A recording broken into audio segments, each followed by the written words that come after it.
sacar el reloj. Me cayó el bombón que me da la hermana Betty.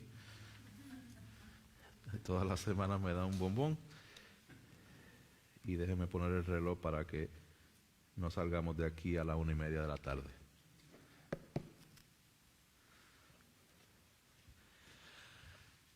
Padres, ¿cuántos de ustedes le ha pasado lo siguiente?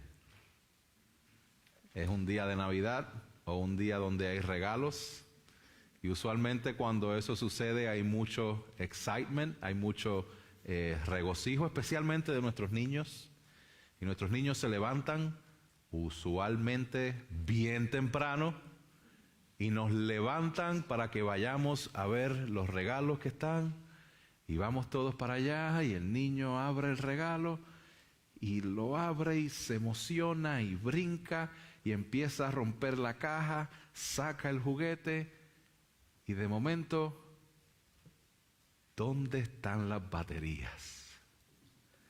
Y los padres usualmente se miran uno a la cara a los otros como que diciéndose, ¿compraste las baterías? Y el otro diciendo, no, yo no compré, tú compraste las baterías. Y en ese momento viene la super emoción de tener el juguete, pero la super decepción de no poder usarlo, porque no hay baterías. Y ahí es cuando nos damos cuenta de que la caja claramente decía, baterías no incluidas. Hermanos, hay veces que nosotros pensamos que la vida cristiana es así, donde hemos recibido el regalo de la salvación, pero que en cierta manera las baterías no están incluidas.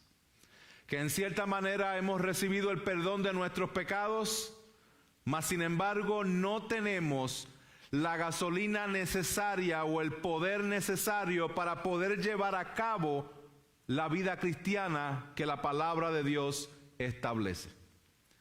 El mensaje de hoy es un mensaje bastante sencillo y de mucho ánimo para todo aquel que está en Cristo. Y el mensaje es el siguiente: si estás en Cristo, tienes el mejor de los regalos con baterías incluidas. El regalo de salvación de Jesucristo no es un regalo donde Él simplemente te salva y te suelta. Resuélvete como tú puedas y más te vale que obedezcas a la palabra. No, el regalo de salvación que hemos recibido en Jesucristo nos justifica y necesitamos a Jesucristo para poder ser justificados de nuestros pecados, pero también nos santifica y Él nos ha provisto todo lo que necesitamos para el proceso de santificación. Si eres creyente en Jesucristo, quiero que el día de hoy, es mi oración, que salgas animado y seguro de que realmente eres cristiano, de que realmente Dios te llamó. Ese es el argumento que quiero presentarles en esta mañana. Aquel que nos llamó ha provisto todo para que crezcamos en conocimiento, virtud y seguridad. Lo digo una vez más. Aquel que nos llamó ha provisto todo para que crezcamos en conocimiento, virtud y seguridad. Así que habiendo dicho eso, repasemos un poquito Segunda de Pedro, porque la semana pasada eso fue lo que hicimos. Dimos como que un overview, un vistazo general de lo que es el libro o la segunda carta del apóstol Pedro, y en una oración se los voy a resumir. La semana pasada básicamente presentamos la historia de esta segunda carta en la cual Pedro les recuerda a los creyentes acerca del conocimiento de Dios que han recibido en Cristo Jesús para que crezcan en Él y permanezcan firmes en santidad mientras esperan el regreso de su venida. Esa es la carta, segunda carta de Pedro en una oración. Y el día de hoy, como les dije, vamos a presentar este argumento de que aquel que nos llamó ha provisto todo. Y el primer punto es que aquel que nos llamó ha provisto todo para que crezcamos en conocimiento. Conocimiento. Aquí nos vamos a enfocar en el verso 3 y 4. No sé si están allá arriba, pero si no, búsquenlo en su Biblia. 3 y 4 dice: pues su divino poder nos ha concedido todo cuanto concierne a la vida y a la piedad, mediante el verdadero conocimiento de aquel que nos llamó por su gloria y excelencia. Hermanos, en resumen, aquel que nos llamó nos ha concedido todo lo que necesitamos en el presente, ahora, y en el futuro, para que podamos ser partícipes de la naturaleza divina. Vamos a desempacar esto un poco, porque a veces lo leemos muy rápido y como que no sabemos cuáles son las implicaciones de lo que estamos leyendo. Aquí dice específicamente: pues su divino poder nos ha concedido todo cuanto concierne a la vida y a la piedad. Nos ha concedido todo por su divino poder. Poder. La palabra poder es la palabra dunamis, de donde sale la palabra dinamita. Estamos hablando no simplemente de un poder de dinamita que explota y destruye y deja todo aparte. Estamos hablando del poder de Dios, que es un poder indescriptible. Pablo usa esta palabra en Romanos 1:16 cuando él dice: porque no me avergüenzo del evangelio, porque es poder de Dios para salvación. Es el poder de Dios el que salva. No solamente eso, sino que Pedro había dicho en la primera carta, en primera de Pedro capítulo 1 verso 5, se lo voy a leer, que somos protegidos por el poder de Dios. Primera de Pedro 1:5, por ese poder somos protegidos, somos salvados, pero somos protegidos. Tanto es así que el apóstol Pablo, cuando él está orando y va a orar por los efesios, miren lo que él dice acerca del poder de Dios. Hermanos, tengamos una idea más clara de este poder de Dios, el cual nos ha dado, nos ha concedido todo lo que nosotros necesitamos para una vida de piedad.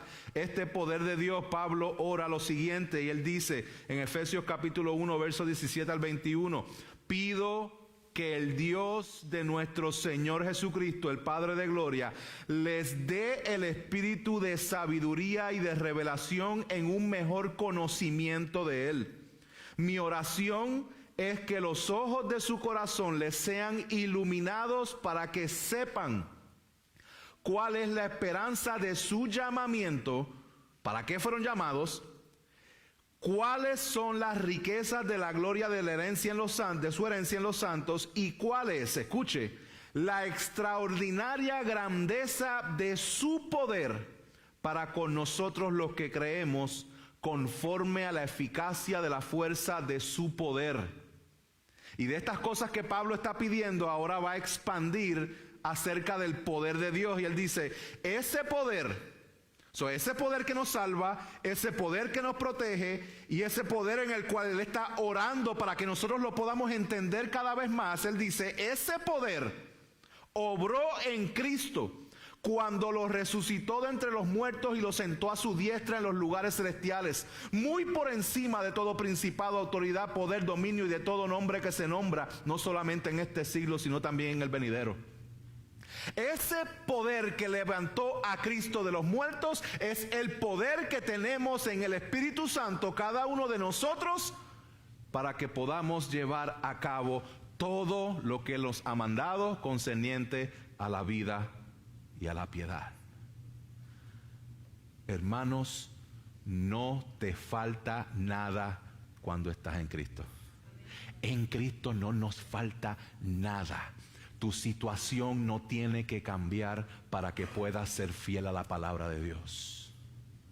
Tus circunstancias no tienen que ser diferentes, no tienes que tener el mejor trabajo que estás buscando, no necesitas la casa más grande, no necesitas el carro que estás buscando, no necesitas nada de esas cosas para entonces poder ser obediente a la palabra del Señor. Lo que necesitas para ser obediente en la salvación en Cristo Jesús se te ha sido concedido por su poder. Esto es bueno que nosotros lo reflexionemos, porque muchas veces nosotros le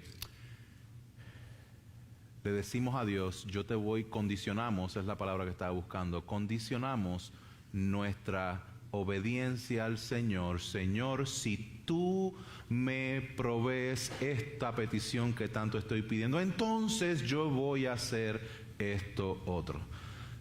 Hermanos, en Cristo se nos ha concedido todas las cosas. Todas las cosas. Así que no quede la menor duda que Dios ha provisto todo lo que necesitas si estás en Cristo, obviamente. Romanos 8:32 dice, el que no escatimó a su propio Hijo, sino que lo entregó por todos nosotros, ¿cómo no nos dará junto con Él todas las cosas? Entonces, ¿y qué significa esto que Dios nos ha dado todo lo que necesitamos? Dios nos ha dado todo concerniente a qué. Pues entonces Pedro continúa explicándolo en la segunda parte del verso 3. Y él dice, todo lo concerniente a la vida y a la piedad. Todo lo concerniente a la vida y a la piedad. Cuando está hablando de la vida, se está refiriendo a la verdadera vida. Nosotros sin Cristo estábamos muertos espiritualmente. En Cristo tenemos vida. Por eso es que Cristo mismo dijo, yo soy el camino, yo soy la verdad, yo soy la vida. Es importante que entendamos que Pedro está hablando ¿a quién? A aquellos que tienen la misma fe que la de él. ¿Okay? Lo dice en el verso 1, en el verso 2. Entonces es importante de que todo aquel creyente entienda de que lo que está hablando aquí, de que Dios nos ha provisto todo, son para aquellos que tienen vida en Cristo. Esta vida únicamente se encuentra en Cristo, y la piedad se refiere a la conducta práctica o estilo de vida del creyente. Conducta práctica o estilo de vida del creyente. Entonces, lo que Pedro está diciendo en esta primera parte del verso 3 es que Dios ha provisto todo para que podamos vivir de manera tal que la imagen de Dios es mostrada por nuestra vida en Cristo Jesús. ¿Cómo así? Bueno, pues él continúa expandiendo, y en la segunda parte del verso 3 él dice, mediante el conocimiento verdadero de aquel que nos llamó por su gloria y excelencia. Aquel que nos llamó por su gloria y excelencia, por ese verdadero conocimiento. Hermanos, el tema del conocimiento de Dios es un tema que tiene el rol protagónico en esta segunda carta de Pedro. Es descrita de diferentes formas, específicamente de dos formas. En el capítulo 1, verso 2, 3 y 8, que lo vamos a ver ya mismito, la palabra que es utilizada aquí por Pedro es la palabra epignosis. Esta palabra significa un conocimiento completo, un conocimiento de intimidad. Implica intimidad. Cuando habla del conocimiento de Dios, está hablando de un conocimiento íntimo que todo creyente tiene, porque Dios lo ha salvado por medio de la obra redentora de su Hijo Jesucristo. En otras palabras, para poder conocer a Dios, el camino, la verdad y la vida es Cristo. No podemos llegar a Dios fuera de la persona de Jesucristo. Es por medio de su obra redentora, es por medio de la fe en Jesucristo, en el cual nosotros podemos obtener un conocimiento de intimidad con Dios. No simplemente un conocimiento que llena la cabeza, sino un conocimiento que transforma la vida y el corazón. Y eso es bien importante que lo entendamos. Usted puede tener mucha información acerca de Dios, y eso no significa que su vida ha sido transformada. Dicho sea de paso, cuando vamos a la palabra en el libro de Santiago, la palabra nos expone que aún los demonios creen y tiemblan. ¿Qué significa? Que los demonios tienen mucha teología, tienen mucha información, tienen mucha data, pero no se someten a esa data. No se rinden al señorío de Jesucristo y no tienen afecto hacia Dios. Por medio de Jesucristo tenemos un conocimiento salvífico en Dios mismo. Este es el conocimiento que está haciendo referencia aquí, de que ese verdadero conocimiento de Dios en Cristo Jesús, por su poder, nos ha concedido todo lo que necesitamos para tener vida y para vivir de manera piadosa. La otra palabra es la palabra gnosis, que es la palabra que vamos a estar discutiendo un poquito más adelante, porque la vamos a estar viendo en el verso 5 y 6, y se refiere al conocimiento que viene a consecuencia de la experiencia. Que ya usted experimentó algo, pues entonces ahora tiene conocimiento de eso porque lo experimentó. Entonces eso lo hablamos un poquito más adelante. Así que entendamos que es mediante el conocimiento de Dios, por medio de Jesucristo, que podemos llegar a tener una relación íntima y se nos ha otorgado todo lo que necesitamos para una vida de piedad. Pero aquí quiero resaltar algo, porque Pedro lo vuelve a resaltar en el verso 10, y es lo siguiente, que dice: aquel que nos llamó, aquel que nos llamó. Hermanos, Dios es el que llama, Dios es el que salva. Así que si tú eres un hijo de Dios, es porque Dios te ha llamado. Y el punto principal de lo que Pedro, ya les dije la semana pasada que iba a confundir a Pedro y a Pablo, el punto principal de lo que Pedro está estableciendo es que si Dios nos llamó por su poder y nos ha dado todo, debemos vivir seguros de que ese es el caso. Genera en nosotros mismos. El llamado de Dios no se basa en nosotros mismos, porque nadie de nosotros tiene lo suficiente para que Dios diga: wow, I'm impressed, estoy impresionado contigo, tengo que salvar a este porque de verdad que me convenciste. No se genera, no se basa en nosotros, y el llamado de Dios no se sostiene en nosotros mismos. Guarde eso bien en su mente. El llamado de Dios no se genera en nosotros, no se basa en nosotros, tampoco se sostiene en nosotros. Dios es el que nos llama, y eso es lo que Pedro dice en Primera de Pedro, en la carta anterior, capítulo 2, versos 9 y 10, donde él dice: ustedes, y por su excelencia, por ellas, por su gloria y por su excelencia, se nos ha concedido sus preciosas y maravillosas promesas, a fin de que ustedes lleguen a ser partícipes de la naturaleza divina, habiendo escapado de la corrupción que hay en el mundo por causa de los malos deseos. Él nos ha concedido, Él nos llamó y nos ha concedido todo, y nos ha concedido sus promesas. Dios nos ha dado todo para vivir de manera piadosa y también para ser sostenidos en el presente.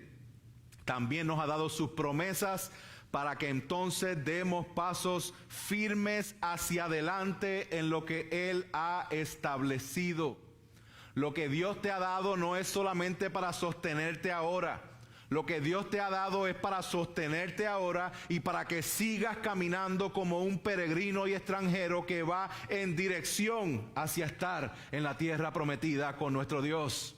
Como creyentes, nuestras anclas no pueden estar en este mundo. Nosotros tenemos que vivir vidas que van en dirección hacia la tierra prometida. Como una cadena dorada, una cadena de oro, donde cada uno de estas virtudes representa un eslabón que está directamente cada uno con otro. La virtud, conocimiento, el dominio propio, la perseverancia, la fraternidad, el amor, brinqué la piedad por ahí que estaba. La importancia de que nosotros vayamos creciendo en cada una de estas virtudes que él menciona, y que el crecer en una virtud te permitirá llegar a la próxima virtud y crecer en ella también. Estas virtudes que están presentadas aquí son característicos que se nos han sido dados. No estoy hablando de dones en el cual usted dice, pero es que yo no tengo ese don. No, aquí estamos hablando de virtudes cristianas que todo creyente se le ha concedido. Que yo no tengo afecto fraternal por los hermanos porque es que yo no tengo esa virtud. No, sí la tienes. Si estás en Cristo, sí la tienes. Okay, eso no podemos usar la excusa de que no se nos otorgó cierta virtud. No, tenemos esa virtud. En Cristo tenemos esa virtud. Okay? Entonces, vamos a ver cómo es que esto va trabajando. Porque esto es algo bien importante. Tanto así que el apóstol Pedro dice, ustedes hacen estas virtudes, crecen en estas virtudes, las ponen en práctica, abundan en ellas. Eso es lo que Pedro dijo. No van a caer nunca. Pues entonces vamos a ver qué es lo que él está diciendo con esto. Entonces, ¿cómo podemos correr la carrera cristiana sin caer nunca? Bueno, primero, Pedro está diciendo, obren con toda diligencia para añadir a su fe virtud. Les recuerdo que el verso 1 de esta carta es lo siguiente: virtud es la excelencia moral, es vivir digna y honorable ante todos. Es el tipo de vida que las personas alrededor tuyo pueden verte y decir, esta persona es honorable, esa persona es digna de admirar porque es una persona íntegra. Tiene que ver con viviendo a la manera de Dios. Tiene que ver con vivir de manera íntegra y hacer lo correcto, aunque lo correcto no sea lo más popular. Entonces, cuando decimos que añadamos virtud, tiene que ver con la manera en que nosotros vivimos y nuestra dedicación en todo momento en hacer lo correcto. Hacer lo que Dios establece sin importar las consecuencias. ¿Es esa la manera en que nosotros estamos buscando vivir? ¿O muchas veces todavía nos quedan remanentes en los cuales estamos viviendo de manera en que déjame pegarme al pecado lo más que pueda? Pegarme aquí, no estoy pecando, pero realmente no hay una diferencia que pueda ser tangible en la cual digamos esa persona tiene algo diferente. Y obviamente esto aquí es bien fácil que nosotros podamos establecerlo en la iglesia. Aquí es bien fácil ser cristiano. Ahora mañana en el trabajo es un poquito más complicado. Ser virtuoso o ser una persona que es llena de virtud es una persona que aunque falle y aunque caiga, está persiguiendo servir y agradar a Dios en la manera en que vive, haciendo lo correcto. Esa es la excelencia de la virtud que tiene que ser añadido. Pedro está diciendo esto para no caer. Pedro está diciendo, para no caer debemos vivir de manera íntegra, haciendo lo correcto de manera honrable ante todos. En otras palabras, Pedro está diciendo que debemos de vivir de tal manera que resalte nuestra fe en Cristo. Pregunta: si tú estás haciendo lo correcto y viviendo de manera íntegra, ¿vas a caer? Pregunta abierta. Pero no es todo eso, no solamente la virtud, sino que dice, obren con toda diligencia para añadir a su fe conocimiento a esa virtud. Entonces, ¿qué significa aquí el conocimiento? Habíamos dicho antes que el conocimiento era un entendimiento a nivel íntimo, pero aquí el conocimiento que se está refiriendo Pedro es un conocimiento a nivel experimental. que viene a consecuencia de las experiencias. Significa un entendimiento o sabiduría práctica que comunica la idea de conocimiento adquirido por medio de las experiencias. ¿Por qué esto es importante y por qué se va construyendo esta escalera? Porque ¿cómo nosotros vamos a poder escoger lo que es lo correcto y lo incorrecto? Esa dinámica moral que vemos en la virtud número 1. Bueno, necesitamos el conocimiento de Dios.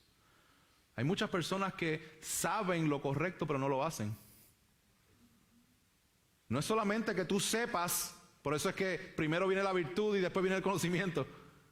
No es solamente que tú sepas entre lo bueno y lo malo, porque muchas personas saben entre lo bueno y lo malo, pero escogen lo malo. Pues entonces necesitas poner en práctica esa virtud para que puedas experimentar ese conocimiento de lo que es estar bien con el Señor. Hermanos, nosotros muchas veces no experimentamos muchas cosas con Dios porque simplemente cuando tenemos que escoger entre lo que Dios establece y lo que nosotros queremos hacer, nos vamos y nos inclinamos por lo que nosotros queremos hacer. Y decimos, no, pero es que la palabra de Dios es que es bien difícil, es que eso es imposible, es que yo no puedo hacer eso. Sí, no puedes hacerlo porque una y otra vez, en vez de añadir a tu fe virtud, estás escogiendo hacer lo malo y por eso nunca experimentas el conocimiento íntimo con Dios. Cuando pecamos siempre estamos sentimos que estamos lejos de Dios. Cuando usted está en pecado, uno de los sentimientos que usted tiene en usted es, yo no quiero ir a la iglesia.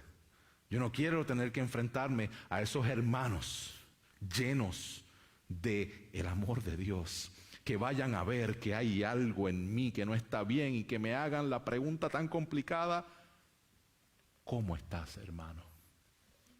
Y esa pregunta yo la puedo disfrazar con en victoria, hermano, en victoria.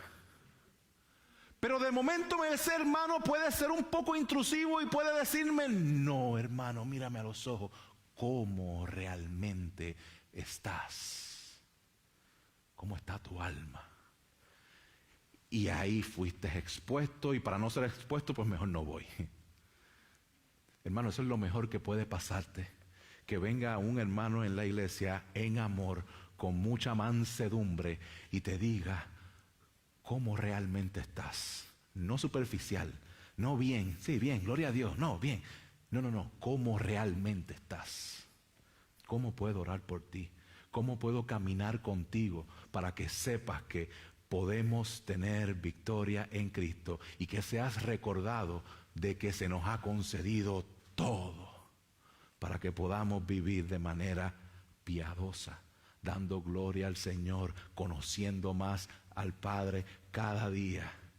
¿Cómo puedo recordarte, hermano, que en Cristo las baterías están incluidas?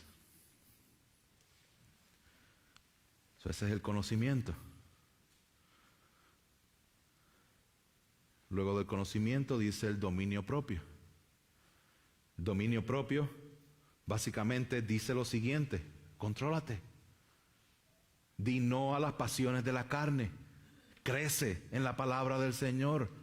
Ponte de pie, levántate. Si has caído, recoge tu fe, párate firme en ella. Haz lo que es correcto. Aumenta tu conocimiento de Dios por el bien de tu propia salvación. Comienza a controlarte a ti mismo. Y recuerda que esto es un fruto del Espíritu Santo. En Gálatas 5:23 lo expone. Ponlo en práctica. Ponlo en práctica.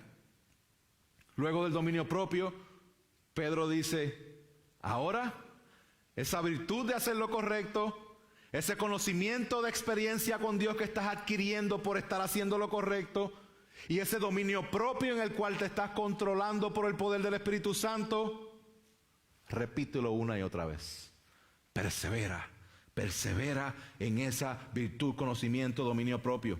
Perseverancia es decir, mantente firme en lo que hiciste anteriormente. Es nuestro plan a largo plazo como cristianos. Perseverar en lo que Dios nos ha dado, es ser paciente. Y cuando estamos hablando de paciencia y perseverancia, simplemente recuerda la manera en que Dios ha sido paciente contigo.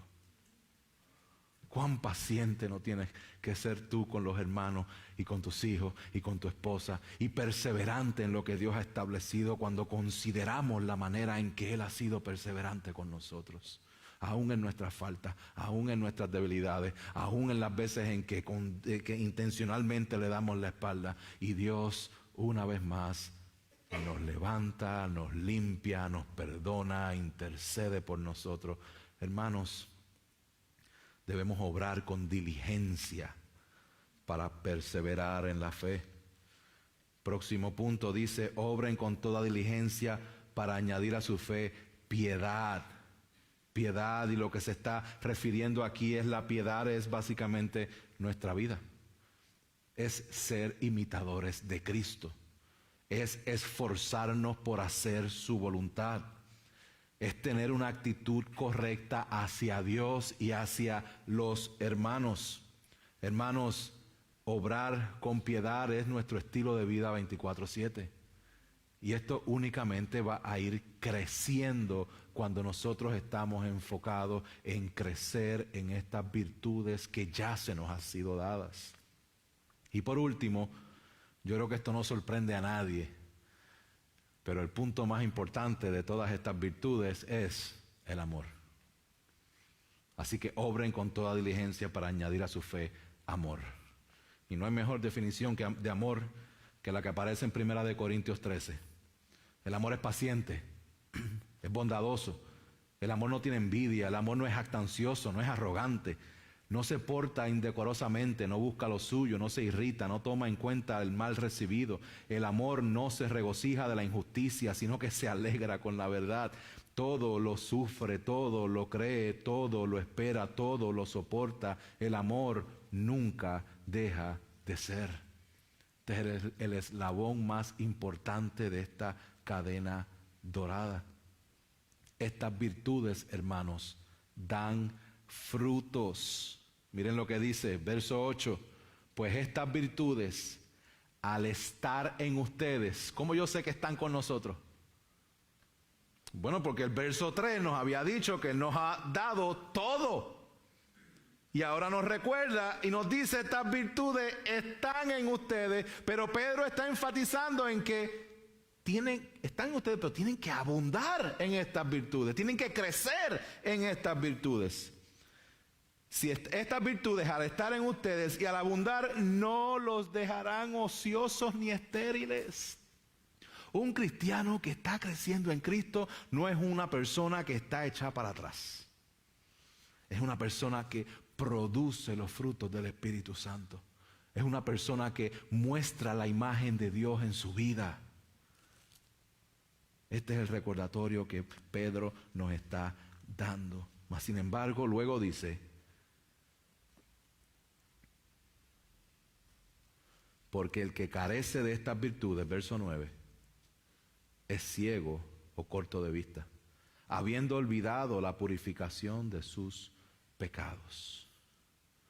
Hermanos, todos nosotros pasamos por momentos en nuestra vida donde la raíz de las circunstancias que estamos pasando nos ciegan y estamos cortos de vista para recordar lo que Dios ha hecho con nosotros. Hermanos, nosotros hemos tenido temporadas en la vida donde se nos olvida lo que Dios ha hecho, y es por eso que debemos ser recordados una y otra vez con el Evangelio de Jesucristo. Yo te lanzo este reto a que tú te prediques el Evangelio todos los días delante del espejo para que seas recordado de su bondad. Yo he estado pasando por momentos de dificultad, por momentos de mucha ansiedad, por momentos de extrema dificultad, y lo único que hago es recordar la cruz y recordar que yo merecía el castigo eterno, y recordar que yo era enemigo de Dios, y recordar que no había nada en mí, mas en su misericordia Él me llamó, y en su misericordia Él me dio vida, y mientras yo era enemigo de Él, ahora por la obra redentora de Cristo soy su hijo, y Él me ha adoptado a la familia de Dios para estar una eternidad regocijándome de su grandeza cuando yo merecía el justo juicio de mi pecado. Y todo porque Él es bueno. Necesitamos ser recordados de su misericordia. Necesitamos ser recordados de su obra redentora. Necesitamos ser recordados que fue Él el que sufrió en la cruz. Cuando nosotros nos sintamos que merecemos todas las cosas, recordemos lo que Él cargó en la cruz del Calvario. Recordemos que era a nosotros a quien Él dijo: Padre, perdónalo porque no saben lo que hacen. Qué bueno es el Evangelio de Jesucristo. Por eso es que el enfoque de Pedro en esta carta es recordarle a ellos creyentes de estas verdades. Porque muchas veces estamos cortos de vista. Cortos de vista. Ahora, tengo que hacer una advertencia bastante seria. Yo quiero que me presten atención. Porque si estás careciendo de estas virtudes por completo, es posible que seas un cristiano que no ha crecido en el conocimiento de Dios. Es posible que seas un cristiano que se ha olvidado de lo que Dios ha hecho por ti por medio de Jesucristo. Es posible que si estas virtudes no están presentes en tu vida, que sí puedas ser un cristiano que está sufriendo de pereza espiritual. O podría ser que no eres cristiano.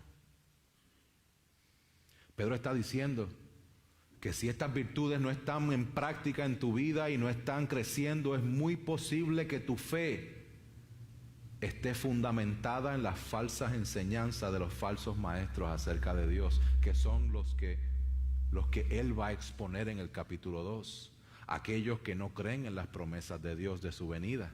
Aquellos que tergiversan las Escrituras, y muchas veces con tanta falsa doctrina que hay el día de hoy, nuestra fe está anclada en algo que es falso. No tomes esto livianamente. Considera seriamente estas palabras y evalúa con diligencia tu alma delante de la palabra de Dios. Hermanos, debemos obrar diligentemente para que estas virtudes crezcan en nosotros. ¿Por qué? Bueno, ahí vamos al último punto. Porque aquel que nos llamó ha provisto todo para que crezcamos en seguridad. Miren lo que dice el verso 10 y 11. Así que, hermanos, sean cada vez más diligentes para hacer firme su llamado y elección de parte de Dios. Porque mientras hagan estas cosas, nunca caerán. Pues de esta manera les será concedida ampliamente la entrada al reino eterno de nuestro Señor y Salvador Jesucristo. Hermanos, tenemos que ser diligentes. Tenemos que ser diligentes. La palabra diligentes significa tener o mostrar un gran interés. Un gran interés o un deseo intenso o una expectación impaciente de algo. Pedro está diciendo, debemos tener un deseo intenso, debemos tener un gran interés, debemos ser impacientes en crecer en las virtudes que se nos han sido dadas en Cristo Jesús. Este es el mandato que Pedro nos está dando aquí. Que nosotros seamos diligentes, que tengamos una ansiedad por crecer en Cristo, crecer en el conocimiento de Él, crecer en la imagen que estamos mostrando de Él a través de nuestras vidas. Y dice aquí, pues de esta manera les será concedida ampliamente la entrada al reino de nuestro Señor y Salvador Jesucristo. La pregunta viene al aire porque yo sé que la tiene ahí en la mente. Pero no era por fe y solamente por gracia. Y aquí está hablando de que debemos ser diligentes y que de esta manera les será concedido la entrada al cielo. Entonces yo llego al cielo por estar haciendo estas cosas. Les recuerdo a quién Pedro le está hablando. A creyentes que tienen su misma fe, que se les ha concedido una fe, que se les ha concedido unas virtudes en el conocimiento de lo que Cristo ha completado. Entonces, lo que está Pedro diciendo aquí no es que tú hagas estas virtudes para que entonces puedas obtener el reino de los cielos. Él lo que está diciendo es, porque tienes el reino de los cielos por medio de la fe que se te ha sido otorgada, lo que produce una persona como esa son estas virtudes. ¿Las estás produciendo? Porque mientras hagan estas cosas nunca caerán. Hermano, ¿por qué es importante que nosotros crezcamos en estas virtudes cristianas? Aquí lo dice. Porque de esta manera les será concedida ampliamente la entrada al reino de los cielos. El verso 10 dice, para que cada vez sean más diligentes para hacer firmes su llamado y elección de parte de Dios. ¿Por qué debemos crecer? Porque si hemos sido salvos por la obra redentora del Señor, debemos estar seguros de que Él nos salvó. Debemos estar seguros de que Él nos llamó. Cuando nosotros estamos seguros de lo que Él ha hecho en nuestras vidas, nosotros vamos a vivir de la manera en que Él quiere que vivamos, porque Él nos ha otorgado todas las cosas que necesitamos concerniente a la vida y a la piedad. Hermanos, yo les ruego por las misericordias de Dios que mostremos un gran interés y un deseo intenso en crecer en estas virtudes, para que nuestro llamado y elección que Dios ha tenido sobre nuestras vidas permanezca firme en nosotros. Y es como si las puertas del cielo se abrieran de par en par y tú sepas sin ninguna duda que tú vas en esa dirección. Y ahí cuando se levanten los problemas y las dificultades y todas las cosas que usualmente te detienen, tú vas a decir, no, yo voy a seguir adelante porque Dios me ha dado todo lo que yo necesito. Y estas virtudes me siguen preparando para yo conocer más a Dios y seguir dando pasos adelante, porque Él me ha concedido la fe, porque Él me ha concedido todo concerniente a la vida, a la piedad, y me ha concedido las promesas para yo seguir adelante entendiendo que soy peregrino y extranjero aquí en la tierra. Conclusión. Su poder nos ha concedido fe, conocimiento, sus promesas, virtudes cristianas y seguridad de que estamos en sus manos. Y todo mediante el verdadero conocimiento de Jesucristo, para que tengas vida eterna. Crezcamos en conocer a Dios y hagámoslo juntos. Esa es la idea de la iglesia local. No te pierdas un servicio, comparte con los hermanos, trata de salir a almorzar con alguien cada vez que vengas, trata de invitar a alguien a tomar un café, lean la palabra juntos, compartan lo que es la palabra de Dios y crezcamos juntos, hermanos, en las virtudes que se nos han sido dadas.